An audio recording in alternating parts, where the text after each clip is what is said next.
1990년 1월, 저녁을 먹고 뉴스를 보고 있던 마샬은 놀라고 말았다. 자살한 범인의 이야기가 나오며 사진이 공개되었는데 사진 속 인물의 눈을 보았을 때 24년 전의 기억이 떠오른 것이다. 1976년, 그날을 그녀는 어제처럼 생생하게 기억하였다. 그날은 그녀의 14번째 생일을 맞이하기 며칠 전이었다. 그녀는 아픈 어머니의 부탁으로 심부름을 갔다 돌아오는 길이었다. 정류장에서 버스를 기다리던 그녀의 앞에 젊은 남성이 다가왔다. 고급진 옷을 입고 있던 남성은 곱슬머리에 날카로운 눈매를 갖고 있었다. 마샬에게 다가온 그 남성은 마샬의 어머니가 아파서 돌봐줄 사람이 필요하다며 자신과 함께 가야 한다고 주장하였다. 다음 버스가 오기까지 오래 걸릴 것 같고 추위를 많이 타던 그녀는 남성의 말을 듣고 그가 몰고 온 차에 올라탔다. 남성은 그녀를 보고 웃더니 집에 가자며 차를 몰았다. 갑자기 남성의 손이 마샬의 몸에 닿았고 남성은 웃으며 "넌 착한 소녀야. 엄마가 자랑스러워 하실 거다" 라고 말하였다. 마샬은 온몸에 소름이 돋는 것을 느꼈다. 그녀는 무엇인가 잘못되었다는 것을 눈치챘고 잠시 행인들 때문에 자동차가 서행을 하자 곧바로 문을 열고 도망쳤다. 탈출한 그녀는 근처에 숨어서 자동차를 지켜보았고 남성의 차는 여러 번 블럭을 오가며 그녀를 찾고 있는 듯 하였다. 잠시 후 차는 보이지 않았고 마샬은 무사히 집으로 돌아올 수 있었다.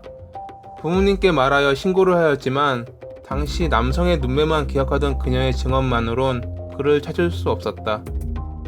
그의 날카로운 눈매는 24년이 지난 지금도 잊혀지지 않았고 뉴스에서 나온 남성의 눈매를 본 순간 그녀는 그날 보았던 범인이라고 확신하였다. 남성의 이름은 거트 반 루엔. 그는 1938년 남아프리카 공화국에서 태어났다. 그의 주 범행 대상은 어린 소녀들이었고 최소 6명의 소녀들이 희생되었다.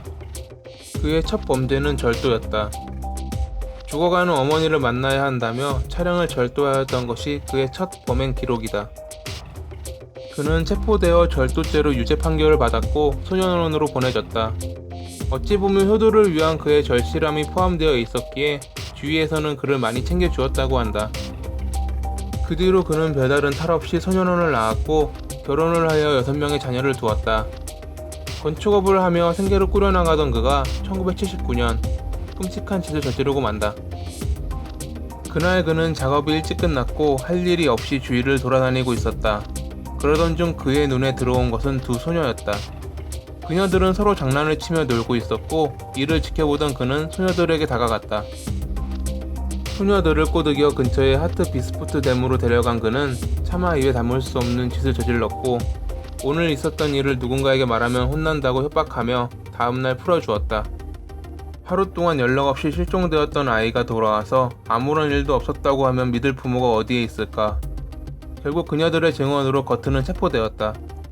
하지만 별다른 증거가 없어 단순 폭행만 인정된 그는 4년의 징역형을 선고받았다. 그는 아내와 이혼하였고 출소 후 1988년 프란시나라는 여성과 만나 사귀기 시작하였다. 프란시나는 그의 관계를 더욱 부추겼다. 그녀를 만나고 나서 거트의 범행은 더욱 악랄해지고 치밀하게 바뀌었다. 1988년부터 1989년까지 그들이 거주하던 지역에서 6명의 아이들이 사라졌다. 모두 10세에서 14세의 소녀들로 이뤄진 실종자들을 찾기 위해 경찰은 수사력을 동원하였다. 목격자와 증거를 찾기 위해 노력하였으나 수상한 포드 차량을 목격했다는 제보 외에는 수사에 별다른 진척은 없었다. 1990년 1월 11일, 집을 가던 조안은 프란시나에게 납치당하여 거트의 집으로 끌려왔다. 하지만 운 좋게 조안을 결박하던 밧줄이 끊어졌고 그들이 방심한 틈을 타 조안은 탈출에 성공한다. 조안은 곧바로 순찰 중이던 경찰을 발견하여 자신을 납치한 범인의 집을 안내하였고 그들이 거트의 집에 도착하였을 때 총성 2발이 울렸다. 집 안으로 들어간 경찰의 눈에 피를 흘리며 쓰러져 있는 프란시나와 거트가 들어왔고 그들을 살펴보았으나 심장은 이미 멎어 있었다. 경찰은 그들의 죄가 밝혀지길 두려워하여 자살하였다고 판단. 앞선 실종 사건 역시 그들의 소행이라 생각하여 집을 수색하였고 실종자들의 물품이 발견되었다. 이미 실종자들은 죽었을 가능성이 높았기에 수색팀은 거트의 집 주변에 시체가 묻혀있을 가능성이 높다 생각하고 수색하였으나 별다른 소득은 없었다. 2001년 그들의 범행에 관련되어 법정에선 거트의 아들인 플리피는 상반된 진술을 하여 3건의 위증 혐의로 기소되었다. 플리피는 이미 15세의 소녀를 살해한 혐의로 사형 선고를 받고 수감되어 있었기에 사람들은 그 역시 거트와 프란시나의 공범일지 모른다고 생각하였으나 증거는 발견되지 않았다. 사건의 범인이 자살하였고 실종자들의 시신도 찾지 못하였기에 결국 사건은 종결되었다. 2007년 거트의 별장 근처에서 어린아이의 것으로 보이는 뼈가 발견되었으나 DNA 검사 결과 실종자들과 일치하지 않았다고 한다.